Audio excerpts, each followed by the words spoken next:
E agora a gente tem um recado importante para você, eleitor. Faltam 16 dias para as eleições municipais.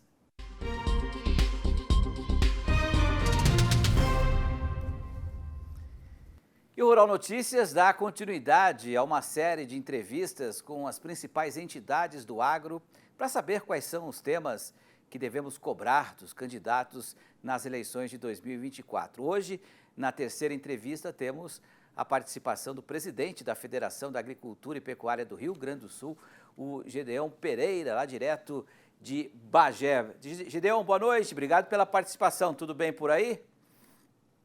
Obrigado, boa noite aos telespectadores do nosso querido canal Rural. Estamos aí sempre à disposição, meu amigo. Pois é, Gedeão, quando se fala em eleições municipais, pode ter a ideia de que fica difícil o agro ter uma pauta para cobrar prefeituras assim, né? Mas em torno dessas prefeituras existem também muitos agricultores e podem se encontrar soluções importantes para o agro. Como é que você vê a importância das eleições municipais para o agro? Eu te diria, eu acho que o Brasil tem vários defeitos de construção e um deles eu te diria que são eleições a cada 2 anos. Isso não tem sido bom para o país. O ideal é que fosse a cada 4 anos para todos os níveis, sem dúvida nenhuma, porque há muita interrupção.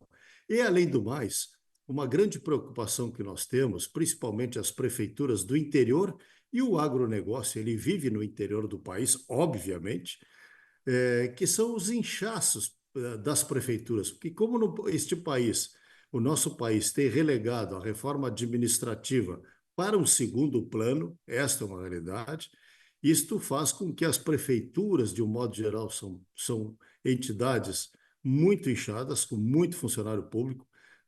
Algumas delas, inclusive, elas se tornaram atividade fim e não mais atividade meio, veja bem que eu estou colocando, e, na realidade, elas têm um papel preponderante, sim, frente ao agronegócio, quanto à questão da infraestrutura. Porque, na realidade, a primeira estrada que o agronegócio enfrenta antes de chegar, no caso do Rio Grande do Sul, numa estrada RS, uma estrada estadual asfaltada ou uma BR, Brasil inteiro, evidentemente que nós saímos pelas estradas vicinais, que são estradas municipais, que, via de regra, são muito ruins. E, na realidade, são milhares de quilômetros Brasil afora desse tipo de estrada e que o agronegócio é fortemente dependente. Portanto, a nossa cobrança sempre foi no passado, é no presente e será no futuro, é a manutenção das estradas vicinais para que nós possamos escoar a safra em melhores condições. Eu imagino, né, que uma federação tão importante como essa que o senhor preside tenha não uma cartilha, mas pelo menos uma lista de demandas que devem ser apresentadas aos candidatos. Não só aos prefeitos, né, do Rio Grande do Sul, aí, dos municípios, mas também aos próprios vereadores, que podem ajudar um pouco também nessa questão da infraestrutura. Como é que vocês fizeram essa comunicação, se fizeram, com os candidatos, hein, Gideon? Os candidatos, e nós temos também um outro problema, que justamente é a cobrança do ITR. Então, eu te diria que, basicamente, e a tendência dos candidatos, dos prefeitos, tem sido confundir a cobrança do ITR com o imposto de transmissão, porque o ITR realmente ele é avaliado sobre o valor da terra nua, sem as benfeitorias, obviamente. Então, são as duas grandes discussões que nós temos travado com as prefeituras.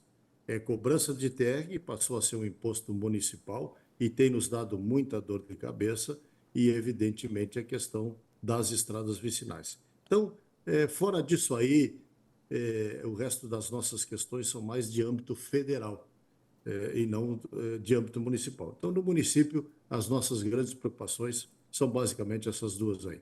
Seria possível dar algum conselho aí para os nossos pequenos produtores do Rio Grande do Sul, na hora que um candidato vai bater a porta lá, pedir voto, né? Como é que ele tem que se comportar, o que ele tem que avaliar? Eu acho que o senhor poderia dar um conselho importante porque se a gente não conseguir votar bem, a gente não consegue também sair dessa situação, né, Gedeon?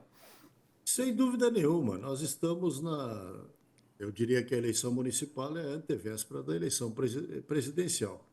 E, na realidade, e nesse ponto o agronegócio ele é muito fiel, e procura votar nos candidatos que ideologicamente se afinam com os produtores rurais, com os princípios dos produtores rurais. Aqueles princípios que não relativizam o direito de propriedade, pelo contrário, que garantam o direito de propriedade, que garantam o investimento, que possam garantir a liberdade dos produtores contra outros tipos de distorções em cima do direito de propriedade. Então, na realidade, o que nós colocamos aos nossos produtores, e os produtores têm muito isso em mente, é votar ideologicamente afinado com aqueles que trabalham alinhados com os conceitos que levam o agronegócio a ser esta magnífica atividade no nosso país continental, porque realmente é o setor mais eficiente da economia brasileira, sem dúvida nenhuma, o agronegócio. Somos um dos maiores agronegócios do mundo hoje, somos garantia de alimentação para qualquer coisa ao redor de 200 países mundo afora. Portanto, nós temos muita responsabilidade, sim, na hora de colocar o voto na urna. Ô, Gedeon, só tem mais um minutinho, mas eu queria saber, a gente vai falar daqui a pouco com o Arthur Miller sobre o tempo aí no sul, né? Mas parece que teve queda de granizo aí em Bagé. Como é que está o clima hoje? Até para os preparativos, né, do feriado, da Revolução Farroupilha, que todo mundo comemora intensamente aí no Rio Grande do Sul. Sem dúvida nenhuma, hoje nós estamos aqui no Rio Grande do Sul trabalhando muito forte com o governo federal. Estamos com muitas dificuldades financeiras e econômicas em função das duas internets, perdão, das duas safras passadas que tivemos grande dificuldade por falta de chuva, e esse ano veio a Padecal, com excesso de chuva aqui no estado do Rio Grande do Sul. Estamos nos preparando já para começar o novo plantio, já praticamente com a janela do arroz aberta, já iniciando o plantio em algumas regiões do estado do Rio Grande do Sul. Em seguida estaremos desenvolvendo o plantio da soja, mas estamos olhando isso com muita dificuldade pela falta de recursos, de como os produtores podem se financiar. Eu até acredito que por todas essas calamidades que têm acontecido no Rio Grande do Sul, se não vier uma solução a contento do governo federal, nós vamos ter, acreditamos que, produtores fora da atividade, principalmente o pessoal da soja, que é o setor que está com mais dificuldade, ainda que o arroz esteja numa situação bastante mais favorável, que era o patinho feio em anos atrás. Hoje o arroz está numa situação bastante mais favorável, mas de qualquer maneira nós estamos vendo com grande preocupação, com grande dificuldade este próximo plantio, a salvo que venham as soluções prometidas pelo governo federal agora para os próximos dias. Perfeito. Conversamos, portanto, com o Gedeon Pereira, que é presidente da Federação da Agricultura e Pecuária do Rio Grande do Sul. Um ótimo final de semana, obrigado pela participação, até uma próxima, Gedeon. E sim, viva o 20 de setembro, né, que hoje comemoramos, como tu falasses aí, o Dia da Gauchada. É isso aí, Obrigado parabéns a todos os gaúchos aí. pela participação. Obrigado a todos aí.